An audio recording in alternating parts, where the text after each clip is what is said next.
Hello, hope you're doing fine. I'm doing good too. Traveling done, settling down done. Bedroom थोड़ा decorate हो गया. Hall बिल्कुल खाली पड़ा है. किचन का सामान आ गया है पर सामान रखने के लिए अभी शेल्फ्स नहीं है तो शेल्फ्स लेनी पड़ेंगी. और छोटे मोटे कुछ चीज़ें उनके कारण अभी किचन ऑर्गेनाइज्ड नहीं लग रहा है तो थोड़ा टाइम लगेगा. बाकी सब ठीक है. रूम दिखाएं. ये बेड है.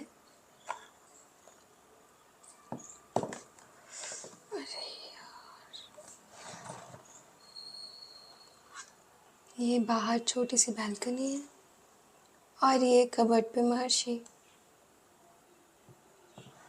That's it. इतना ही रिक्वायरमेंट है. फिर भी अभी दिख नहीं रहा है ना. कभी फ़ोटोज़ अपलोड करेंगे या जब लाइट ऑन करके वीडियोस बनाए तब पता चलेगा. रूम काफ़ी अच्छा है ये.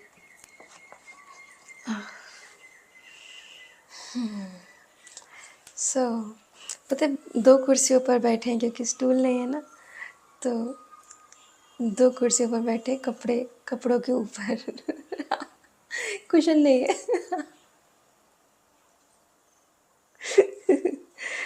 लाना है सब कुछ. So, okay, let us start with today's session.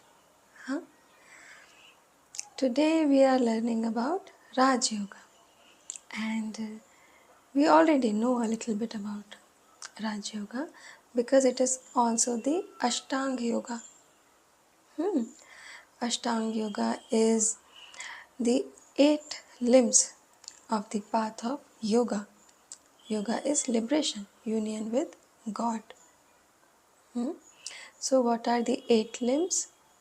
It is Yam, Niyam, Asana, Pranayama, Pratyahara, Dharana, Dhyana, Samadhi.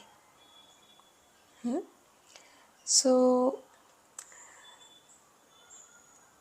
in the last video, the one in which we studied Bhakti Yoga, we understood that Guru fights from the shadows. Because ego controls you from the shadows, right? So Guru also fights from the shadows, because if Guru doesn't fight on your behalf, you will never progress. Impossible. That's why Maharshi gave credit for his liberation to Arunachala. Just like I worship Maharshi, Maharshi worships Arunachala. The same emotions that I have for Maharshi, he has those emotions for Arunachala. So, by demonstrating surrender, how to surrender and how to become self-realized, Guru leads the path. So, Arunachala liberated Maharshi. That's why when you read Maharshi's creation for Arunachala, I particularly love that piece of writing. It is very poetic and very heartwarming. So you can find the Arunachala Siva song Akshara Manamalai on YouTube as well, and anywhere on Google you can search. Just read the interpretation. You will understand what surrender is. People think that, oh, surrender, oh, being submissive, it is only for women. Women are supposed to be submissive. No, women are not supposed to be submissive. being humble, being submissive, and losing your false identity. Hmm? This is the path. This is the path of life. It's not something only women do. It's not something only women are supposed to do. It is something everyone should be doing. And after a while, even this thought that I am the one who is surrendering, even this thought is dissolved into the void. All thoughts fall into the void. So, in Bhakti Yoga videos, we understood that Guru fights from the shadows. And if you remember, last year, in last year's Shravanan Mananan series, we realized that knowledge is protected. Knowledge is not given to everyone. Knowledge is given when you are completely pure. So, what now is happening is the real knowledge which is hidden, which our gurus hid, is now coming out. So, pay attention to today's session. That's why I took some time to record this video. See, Raj Yoga has eight limbs we just discussed: Yam, Niyam, Asan, Pranayama, etc. What would happen if you start maintaining any of these aspects of yoga, if you start implementing these aspects of Raj Yoga into your life? What will happen? For example, if you start with pranayama today and you continuously keep on doing it for the next 5 years, what will happen? What do you think? First, you will be doing it for 5 minutes, but with practice, you will become so interested in the practice, you'll start loving it because now you can see the effect on your own self. Right? So, what will happen is you will start with 5 minutes minimum in the beginning, and you will extend it to 25 minutes, to 45 minutes. You will become a yogi, a great yogi. Right? But what effect is it going to have on you apart from these positive changes that you will experience within yourself? Think, just think. The people around you will become envious of you.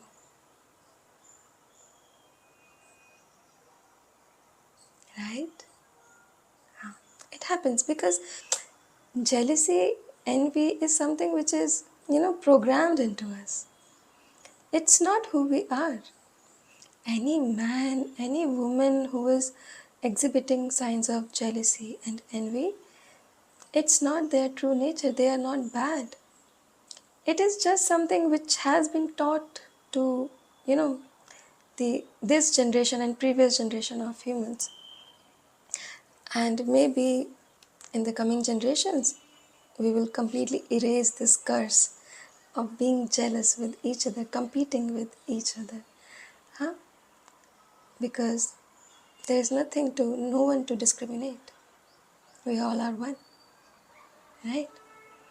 So, if you do any spiritual practice for extended periods of time, you will start to discuss it with your friends. You will tell them, why are you not doing it? You should also do, because I am experiencing so many positive results in my life. You should also do it. So what will happen is they will feel threatened, and they will try to pose some sort of obstacle. Now, This is the hidden knowledge. This is the knowledge that our gurus have kept secret.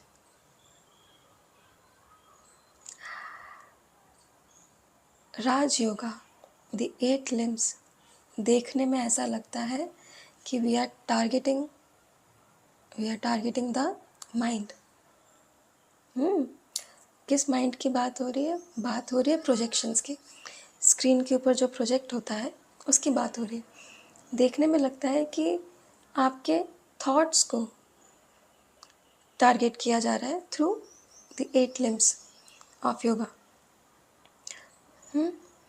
प्राणायामा करेंगे तो विचार आने कम हो जाएंगे, तो वो जो projection है वो कम आ रहे हैं ना. तो देखने में लगता है कि उन प्रोजेक्शंस को टारगेट किया जा रहा है, but in reality target ego को किया जा रहा है, प्रोजेक्शन को नहीं. देखने में लगता है, देखने में क्या लगता है?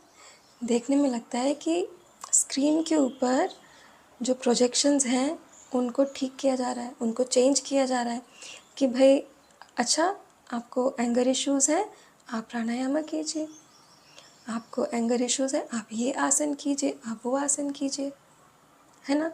देखने में क्या लगता है, बट एक्चुअली ना उस बीम ऑफ लाइट को टारगेट किया जा रहा है. The beam of light which is continuously trying to move outward, जो एक्सट्रोवर्जन में जी रही है अभी, है ना. तो जब आप कंटिन्यूसली कोई भी स्पिरिचुअल प्रैक्टिस करते हैं तो आपकी लाइफ में चैलेंजेस आना स्टार्ट हो जाते हैं. लाइफ आसान नहीं होती, लाइफ मुश्किल हो जाती है, बिकॉज़ आसपास के लोग अभी उतने डिसिप्लिन नहीं हैं, है ना. कोई भी काम कंसिस्टेंटली करने के लिए आपको डिसिप्लिन की ज़रूरत है. जैसे ही आप कोई भी पॉजिटिव ट्रेट एग्जिबिट करेंगे, आसपास जितने भी ईगो से सब अलर्ट हो जाएंगे. जैसे वो एम्बुलेंस का हॉर्न होता है ना, सबके सिस्टम्स अलर्ट हो जाते हैं, वार्निंग आ जाती है सबके सिस्टम में.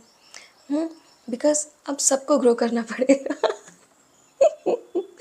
एक इंसान ग्रो करता है तो सबको ग्रो करना पड़ता है.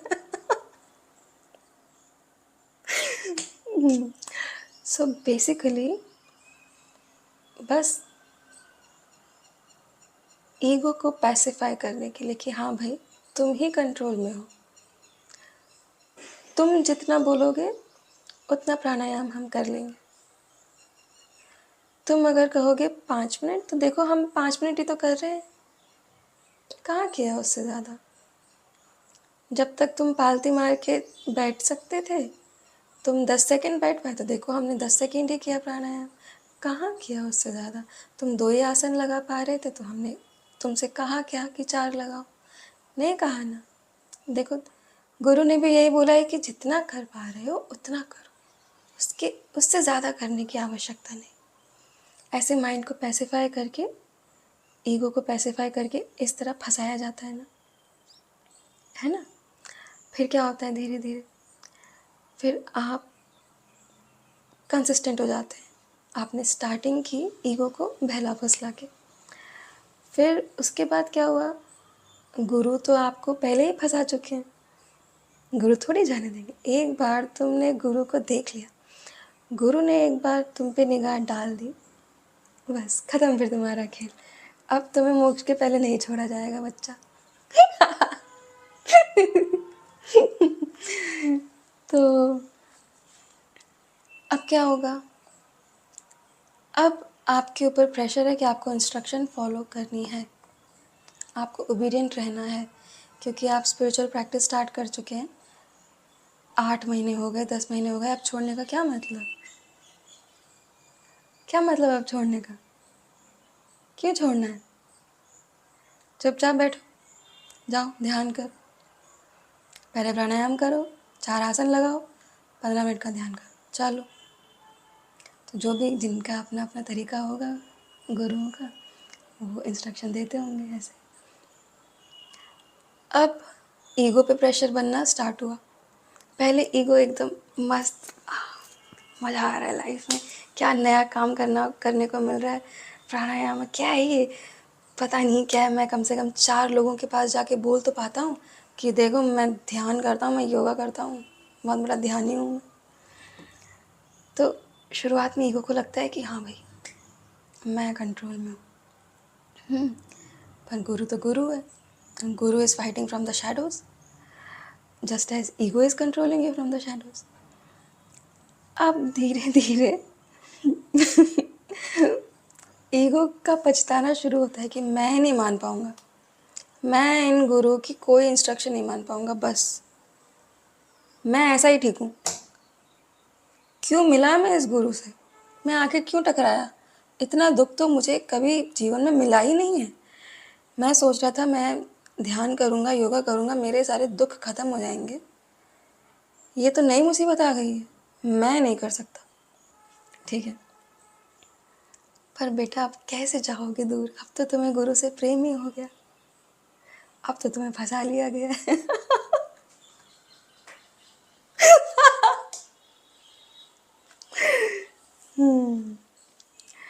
तो गुरु क्या है ना, मनमोहक होते हैं। अब अब क्या करें, अब 2 साल हो गए, 2 साल से स्पिरिचुअल प्रैक्टिस कर रहे हैं, अब क्या मतलब, अब छोड़ने का क्या मतलब। अब भाई बड़ी विडम्बना है। चलो मान ही लेता हूँ बात गुरु की, मान के देखता हूँ कि आखिर गुरु बोल क्या रहा है। पता नहीं क्यों हाथ धो के पीछे पड़ गया, मैंने कितना बोला मुझे जाने दो, जहाँ जाता हूँ वहाँ आ जाता है, सपने में आ जाता है। हाँ, कभी विजन में आ जाएगा, कभी उसकी आवाज़ें सुनाई देने लगेंगी। गुरु ने तो जीना हराम कर रखा। Ego has now lost control, ego is learning to be submissive. और सबमिसिव क्यों नहीं होना है, किस किस कारण आपको रेबेल करना है, आप क्यों डिसोबीडियंट हैं, कारण क्या है। जब गुरु के पास इतना ज्ञान है, इतने 3 लोगों के ज्ञान जो अपने अंदर समा सकते हैं, जो भूतकाल, भविष्य और वर्तमान तीनों के जातक हैं, इतने सारे डायमेंशंस में दिन रात उठते बैठते हैं, हर रेल्म में उनकी एनर्जी रिकग्नाइज्ड है, उन्हें आइडेंटिफाई किया जा चुका है एज द सुप्रीम अथॉरिटी। हाँ, जब ऐसा गुरु अपना सर झुका सकता है, जो झुक के चल सकता है, जो अपने गुरु के चरणों में अपना सर रख दे, ऐसा गुरु जो इतना ओबीडियंट है, क्या तुम उससे नहीं सीख सकते सबमिशन। तुम्हें किस चीज़ का अहंकार, तुम्हें किस चीज़ का गर्व है, तुमने ऐसा क्या प्राप्त कर लिया जीवन में। नहीं किया ना। अब क्या, अब मन जो ईगो है वो इन सारी बातों पे कॉन्टम्पलेट करना स्टार्ट करता है। जब मेरा गुरु इतना विनम्र है तो मैं ऐसा क्यों, मैं क्यों इतना उथला पुथला, अंदर से खाली, हर समय अपना डंका बजाने वाला कि मैं ये हूँ, मैं वो हूँ, मैं ये कर दूँगा, मैं वो कर दूँगा। गुरु के पास इतनी शक्तियाँ, गुरु चुप बैठे रहते हैं पूरे टाइम, गुरु कभी कुछ कहते नहीं। फिर मैं ऐसा क्यों करता हूँ। फिर मन कॉन्टम्पलेट करना स्टार्ट करता है। अब जब कॉन्टम्पलेशन स्टार्ट हो गया, जब आउटवर्ड जितने भी ऑब्जेक्ट्स हैं, आपके बाहर के जो भी चीज़ें हैं वो सारे सेंस ऑब्जेक्ट्स में काउंट की जाती हैं। आप ज्ञान मार्गा में जब भी सेंस ऑब्जेक्ट की बात करेंगे तो आपके बाहर के जितने भी ऑब्जेक्ट्स हैं, तो इसमें लोग भी आ जाते हैं, प्रेम, मोह, वासनाएं, है ना, सब इसमें आ जाएगा। तो अब माइंड का जो आउटसाइड जितने भी ऑब्जेक्ट्स हैं उनसे धीरे धीरे कटना शुरू होता है। तो वो जो बीम ऑफ लाइट है ना, वो जो बाहर की तरफ जा रही थी, अब वो कॉन्टम्पलेट करना स्टार्ट करती है, यार मेरा गुरु इतना शांत क्यों रहता है, हमेशा अकेले में खुश है, चुप बैठा रहता है, मंद मंद मुस्कुराता रहता है। ऐसा क्या पता है गुरु को जो मुझे नहीं पता, है ना। तो अब आप आ गए हैं धारणा पे। आपने यम नियम आसन, यम नियम भी हम एंड में बता देंगे, अभी एक लय बंध गई है ना, उसमें चलते हैं। अब आप धारणा पर आ गए हैं, प्रत्याहारा धारणा। आप मन को खींचने लगे अंदर की तरफ। जैसे ही मन बाहर जाएगा आपको अंदर से फील होगा नहीं, कुछ एम्प्टी है। बाहर जाने का मतलब the moment mind start to think of anything else other than the guru, you will feel restless. नहीं नहीं, मुझे ये सब नहीं सोचना, मुझे गुरु के बारे में सोचना है। मेरा गुरु इतना अच्छा है, इतना प्यारा है, इतना सुंदर है, मैं कैसे किसी और चीज़ के बारे में सोचूं। So now ego is showing compliance. ego is saying ठीक है, मैं भी गुरु के जैसा हो जाता हूँ। हाँ, अगर गुरु ने कहा है कि सर झुका के चलो तो चल लेता हूँ, क्या जाता है, गुरु भी तो चलता है। अगर गुरु ना चलता होता और मुझसे कहता कि सर झुका के चलो तो मैं नाराज़ हो सकता था, पर मेरा गुरु तो जैसा खुद है वैसा होने के लिए मुझे कहता है, तो गुरु तो मेरा बहुत अच्छा है। तो फिर अब मन को शांति मिलने लगी, अब मन आगे बढ़ेगा, आगे बढ़ेगा। आसपास के लोग देख रहे हैं कि इस इंसान को शांति मिलने लगी है ना, अंदर से सब जल रहे हैं, कुड़ रहे हैं उनको पता नहीं उनकी भी बारी आएगी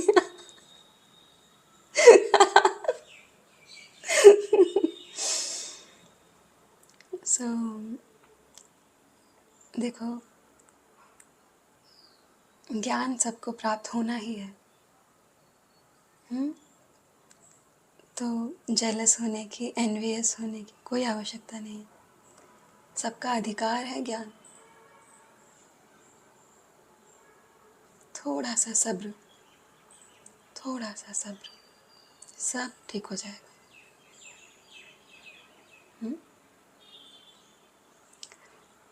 So now the mind has started to be compliant. Pratyahara धारणा चल रहा है अभी। धीरे धीरे मन को गुरु का स्वभाव समझ में आने लगता है ना। जैसे ही आपको देखो, गुरु मिस्टीरियस होते हैं, गुरु को समझा नहीं जा सकता। Guru are settled in Brahman,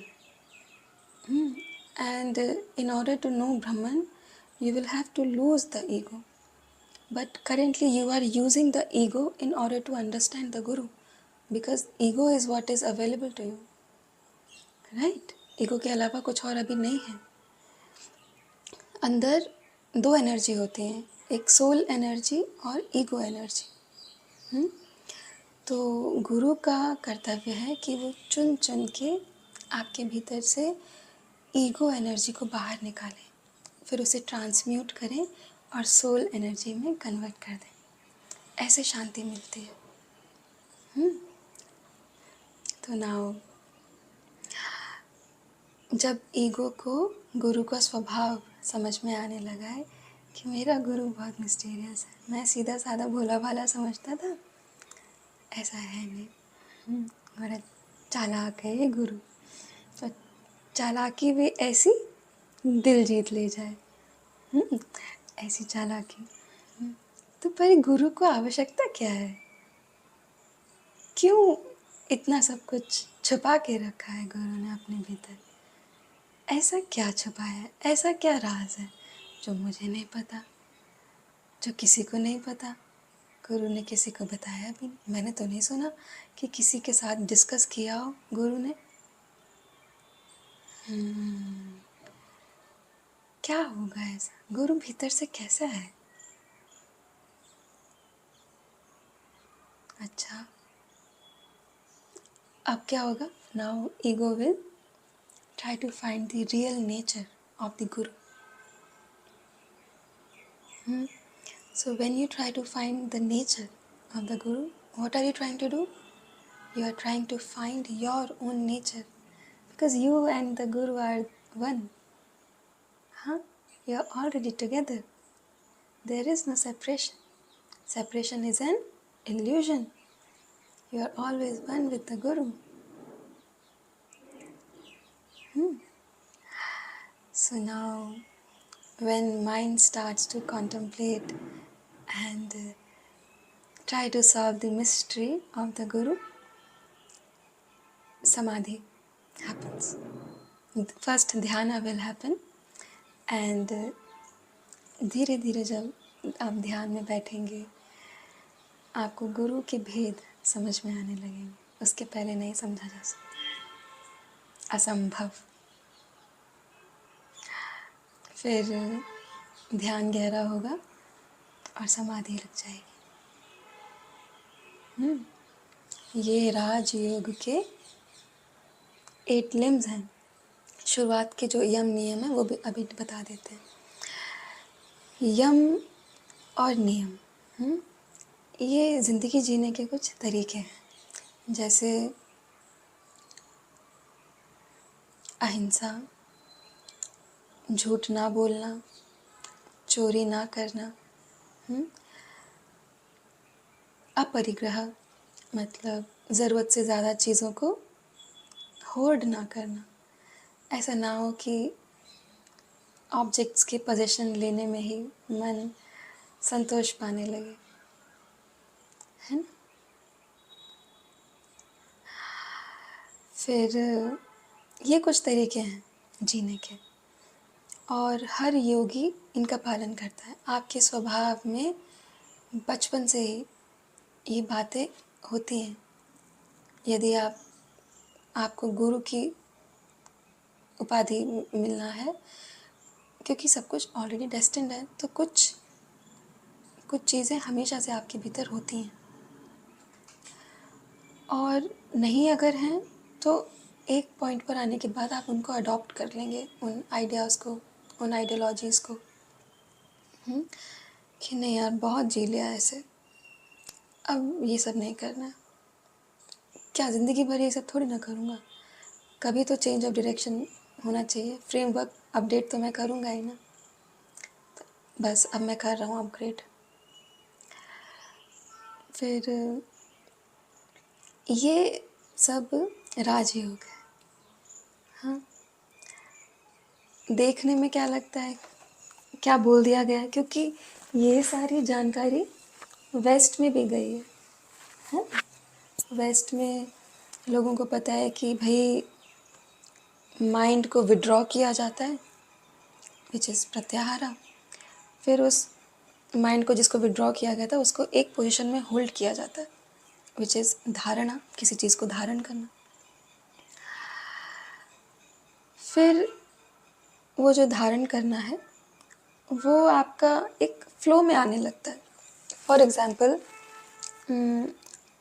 आप एक बलून पकड़े हैं ना, हीलियम बलून। बलून थोड़ा हैवी है, हवा तेज़ है, आप पकड़े हुए हैं बलून पर, क्योंकि हवा तेज़ है तो आपको उसे खींच के रखना पड़ रहा है ऐसे करके। आपको प्रेशर लगाना पड़ रहा है कि बलून दूर ना जाए, आप खींच रहे हैं ऐसे करके। अम्ब्रेला भी खींचते हैं ना हम लोग जब हवा तेज़ होती है, वो प्रत्याहार है। माइंड को विड्रॉ करना बाहर से अंदर की ओर।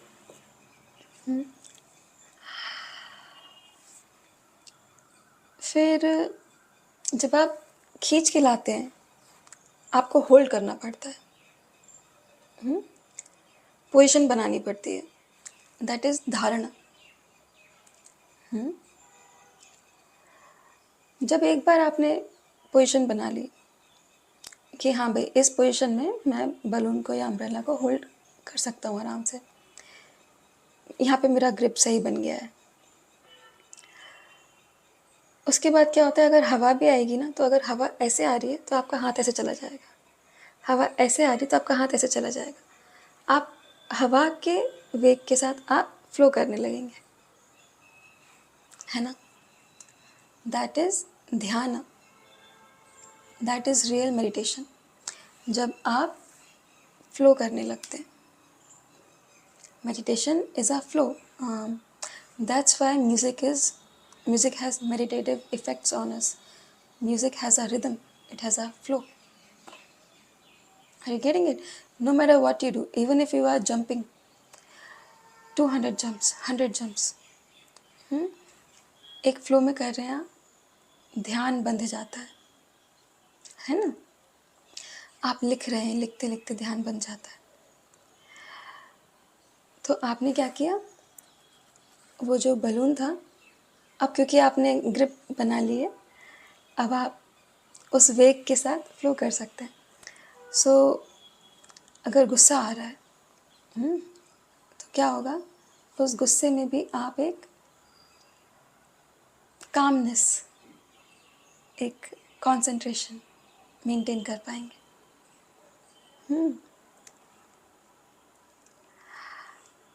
जब ये स्टेट आ जाती है, उसके बाद समाधि लगती है। समाधि क्या है, जब आप उस फ्लो में इतना डूब जाएं कि आप भूल ही जाएं, ना बलून याद रहे, ना आप स्वयं को याद रख पाएँ, आप भूल जाएं। ठीक है, अंधेरा ज़्यादा हो गया ना। ओह, वीडियो में अभी आप लोगों को ठीक लग रहा होगा, है ना। हमें पहले ठीक लग रहा था। अभी कुछ जो लास्ट के 2-3 वीडियोज़ हैं, बस उनमें ही ऐसा लाइटिंग रहेगा। उसके बाद तो जब वेबसाइट का काम स्टार्ट होगा तो लाइटिंग प्रॉपर रखनी ही पड़ेगी। भाई, प्रोफेशनलिज्म बहुत ज़रूरी है।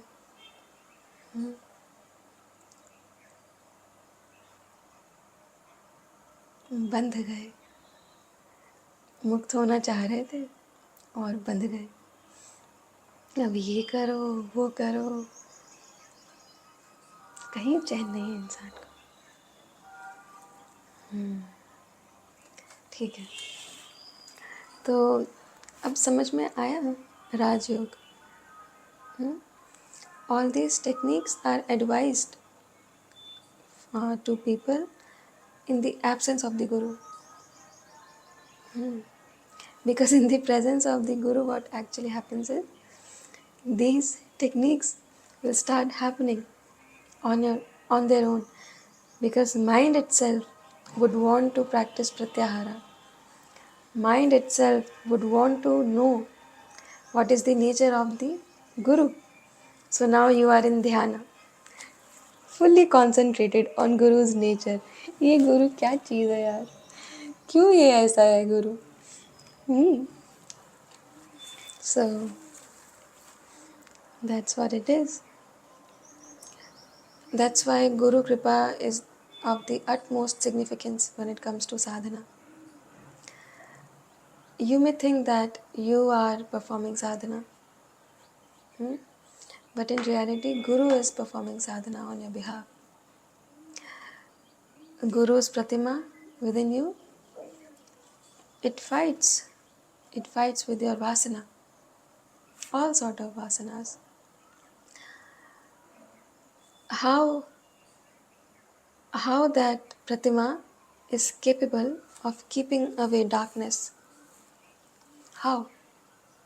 Where is that energy coming from? That psychic energy is coming from the Guru in real time. That's why Gurus have very busy conscious channels. their channel of telepathy is very busy, and all the time they are taking energy, then transmuting it, and then giving it back to you. All the time. Gurus are very sensitive when it comes to energy, because even the speed of your ego can be felt, and based on that speed it's very apparent that whether you are greedy or whether you are experiencing gluttony, huh? Whether you are lusting after some particular ideas or pleasures, hmm, based on that speed. This is why the ego, which is not active, which is now very submissive, this is the use of that submissive ego. Your ability to surrender is very important. Otherwise, you won't be able to connect with other people. And you will have no idea what's happening inside of them. And thus, you can't help anyone. You won't be able to help anyone.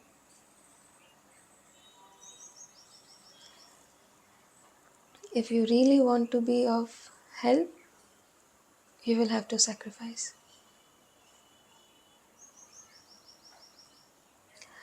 So, Raj Yoga, Karma Yoga, Bhakti Yoga, all these paths, they have their essence dipped in Brahman.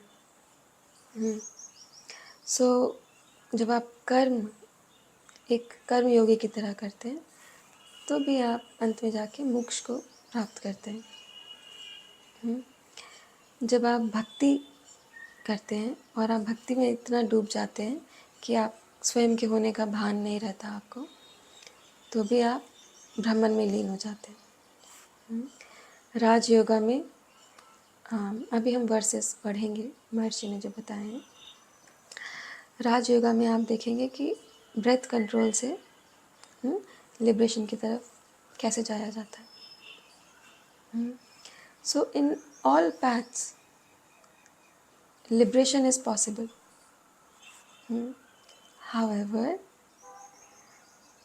after following each and every spiritual practice, at the end of it, you will have to perform self-inquiry. Even in Bhakti Marga. आप जप कर रहे हैं ना, आप मंत्र जाप कर रहे हैं। मंत्र जाप करते करते करते करते आप खो गए, ध्यान में आ गए आप, है ना। पर अब आपको कैसे एहसास होगा, कैसे पता चलेगा कि ब्रह्मन की जो स्थिति है, जो गुणातीत अवस्था है, वो आपने महसूस कर ली है? कैसे पता चलेगा? If you are sitting in a room, in a dark room, with your eyes closed, and I enter in the room and I switch on the light. Now there is light, but your eyes are covered. You can't see that there is light, even though there is light. So what actually happens is, मंत्र जाप करते समय आप इस अवस्था में तो पहुंच जाते हैं कि आसपास उजियारा हो गया, पर आपकी आंखें बंद हैं। वो प्रोसेस जिसमें आप आंखों को खोलते हैं और आसपास देखते हैं और पता चलता है अरे उजियारा हो गया, वो सेल्फ इंक्वायरी है। So in self inquiry what are we doing? We are turning the mind inwards. So mind which was going outside now is contemplating on its own nature. Who am I? So you are fighting off the projections. What are you saying? You are saying, listen mind, do not show me these projections. I want to understand the one who is giving these projections. I do not want to explore these questions. I want to explore the one who is asking the question. You see, प्रश्नकर्ता को ढूंढ रहे हैं. So what happens is, in self-inquiry, you discard the projection and you straight away focus on the ego, the one that is governing you. And after a while, what happens is your eyes open and you see there is light everywhere. That is samadhi. So you are fully conscious in samadhi, fully conscious. That state can be maintained even when your eyes are open. So even in Karma Yoga, in Raj Yoga as well, at the end you will have to perform self-inquiry. This is why Maharshi said self-inquiry is the fastest way to become liberated. Because after each and every spiritual practice, you have to do it anyway. So focus on self-inquiry right from the beginning without wasting any time. However, what happens is, because इतने सारे जन्मों के जो संस्कार है ना, वो परेशान करेंगे, वो उन प्रोजेक्शंस को इतने इजीली डिस्कार्ड नहीं करने देंगे. वो तो वैराग्य की स्थिति है ना, जिस स्थिति में आप इतने सारे प्रोजेक्शंस, जो माइंड जो आपको प्रलोभन देगा, कभी बोलेगा कि इस प्लेजर के बारे में सोचो, कभी उस प्लेजर के बारे में सोचो, यहाँ चले जाते हैं, वहाँ चले जाते हैं, है ना. कभी बोलेगा कि लोगों से बात करो, लोगों को बताओ कि तुम कितने स्पिरिचुअली एडवांस्ड हो. माइंड थोड़ी ना आपको उन चीज़ों को छुपाए रखने देगा. बहुत मुश्किल होता है. हमने मिस्ट्री कायम रखी ना, हमें पता है बहुत मुश्किल होता है अपने स्पिरिचुअल प्रैक्टिसेस को छुपा के रखना. मतलब हमारे अंदर ये नहीं था कि हम जा कर बताएं, क्योंकि हमने देख लिया उसका कोई मतलब नहीं है, कोई फ़ायदा नहीं है, किसी को सुनना नहीं, किसी को समझना नहीं. But you just have this urge to be transparent all the time. क्योंकि आप ध्यान कर रहे हैं, साधना कर रहे हैं, तो आप अंदर से इतने ज़्यादा शुद्ध होते हैं कि फिर मन में कुछ भी ऐसा बचता नहीं है जो छुपाने योग्य हो. क्या छुपाएं? ऐसा कौन सा हमने गलत काम किया जो हम छुपाएं? हमने तो कुछ ऐसा किया भी नहीं, है ना. तो फिर भी कुछ चीज़ें आपको हाइड करके रखनी पड़ रही हैं अपने बारे में, वो प्रॉब्लम करती हैं. बहुत डिफ़िकल्ट है मिस्ट्री मेंटेन कर पाना. सो माइंड को, जो लास्ट में भक्ति योग के जो वीडियो में हम लोग डिस्कस कर रहे थे, माइंड को फ्यूल नहीं देना है, माइंड की गति को कम करना है. So when you are in the presence of a guru, what happens is pratyahara, धारणा, ध्याना, everything will happen on its own, because now you are mesmerized by the guru.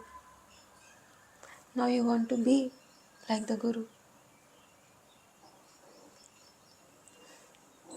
So now mind has nowhere to go. Once Guru has looked into you, there is nowhere to go. That's why Maharshi says, जैसे चीते के जबड़े में आया हुआ शिकार बचता नहीं है, ऐसे ही गुरु की अनुकंपा दृष्टि की परिधि में जो भी आते हैं, वे भी कभी भूल दे नहीं जाते, वे भी कभी ऐसे छोड़ दिए नहीं जाते। एक बार तुम जबड़े में फंस गए चीते के, फंस गए। Because now there is no one better than the guru. You know what is the definition of being the best? When your mind is completely still, there is no desire for any sort.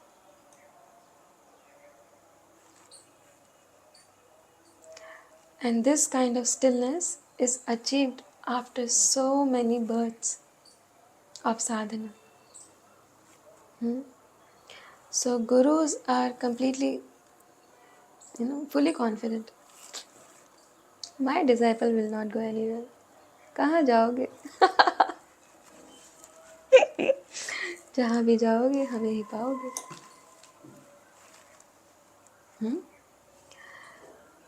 So हम तो बोल भी देते हैं, हम तो सीधा बोल देते हैं लोगों को।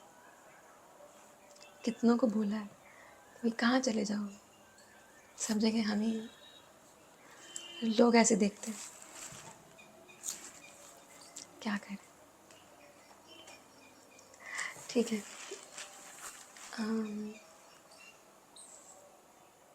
वर्सेस उपदेशासारम के वर्सेस पढ़ लेते हैं। Verse number 11। वायुरोधना लीयते मनः जाल पक्षिव द्रोध साधनम। So now Maharshi is saying that just like a bird gets caught in a net, mind also gets caught when breath is controlled. Now mind cannot make any movement. That's why in pranayama, kumbhak is of great importance. You must know how to control the breath.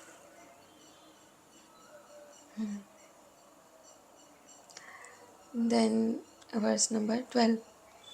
Chittavaivah Shitkriyayutah Shakhayordvahi Shakti Mulika. So now Maharshi is saying, breath and mind, just like a branch of a tree, both spring out from the same root. These are the two branches coming out of the same source. That's why when breath is controlled, mind is also controlled.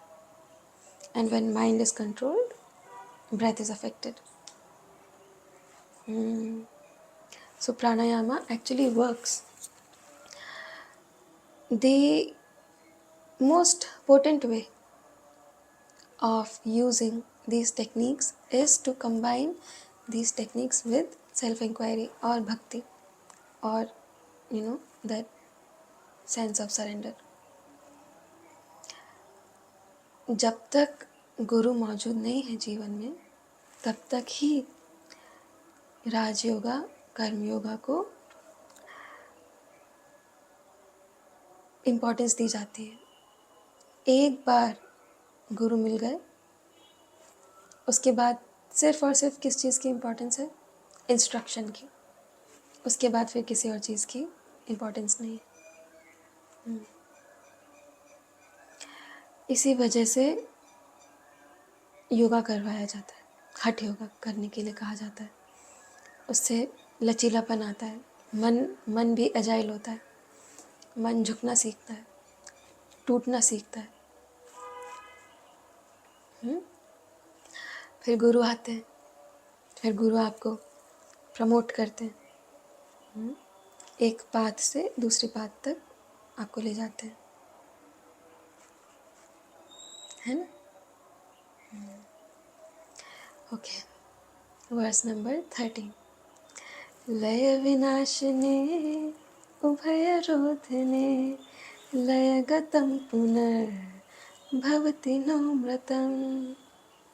Here Maharshi is saying that absorption of the mind in the heart is of two kinds. First is laya, which is temporary absorption. Second is complete destruction. Laya, vinashane.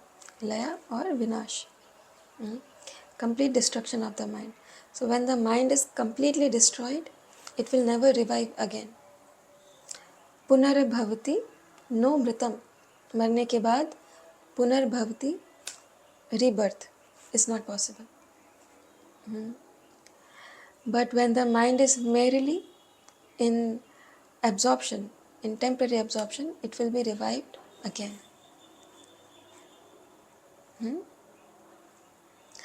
Next is, हमें ये पूरा अच्छे से याद नहीं है इसलिए हम सहायता ले रहे हैं.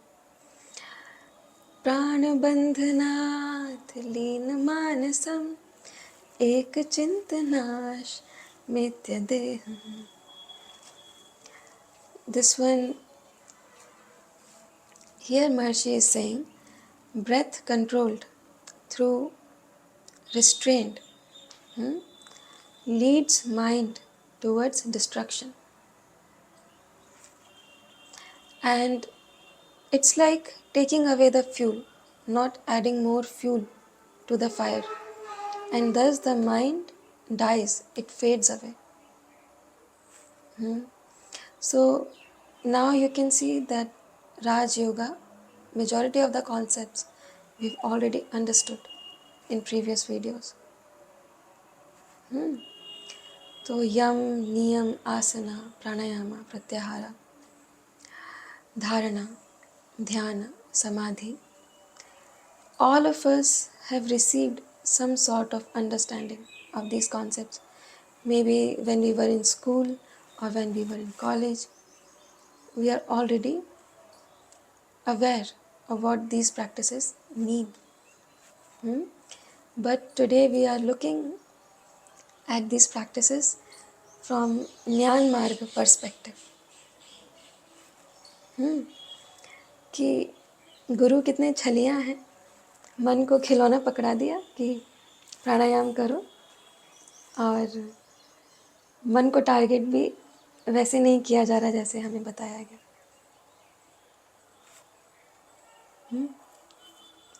Then next verse, नष्ट मानसो तु कृष्ट योगिनः कृत्यं किं कृत्यमस्ति किं स्वस्थिति यतः.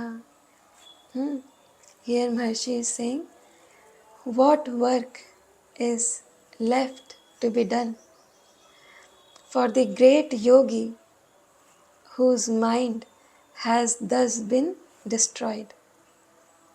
अब क्या काम करेगा वो योगी जो मन का विनाश हो चुका है जिसके. So there is nothing else left to do. When self-inquiry and any spiritual practice matures and mind gets situated within the heart, nothing else is left to be done. You have fulfilled your purpose. वो तो बस अब formalities रह गई हैं. It was not, ऐसी कोई तलवार नहीं लटक रही थी महर्षि के ऊपर कि आपको ये सब करना ही है लोगों के लिए. He loves everyone and he felt responsible for everyone's growth, so he helped everyone. Who can force, who can put a deadline on such a great yogi?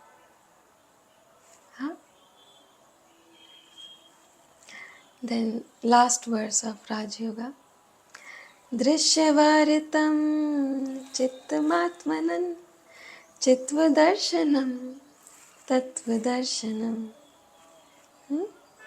So here Maharshi is saying that the only true wisdom for the mind is to turn within and to see its own effulgent form. to recognize its own divinity, its own light. This is the true wisdom. Nothing else is more important. Once you have accomplished this goal, you have fulfilled your purpose.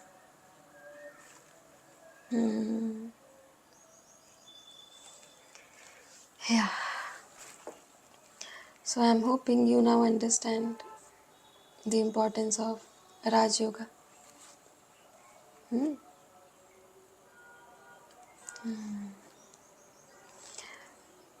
In the next 3 videos, we will learn about Jnana Marga, the path of knowledge. And through that, we will connect the last few verses of Bhakti Yoga as well, 9th and 10th verse.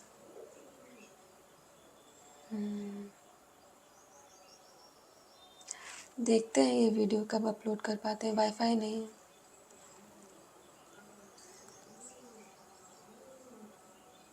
ठीक है, bye, take care.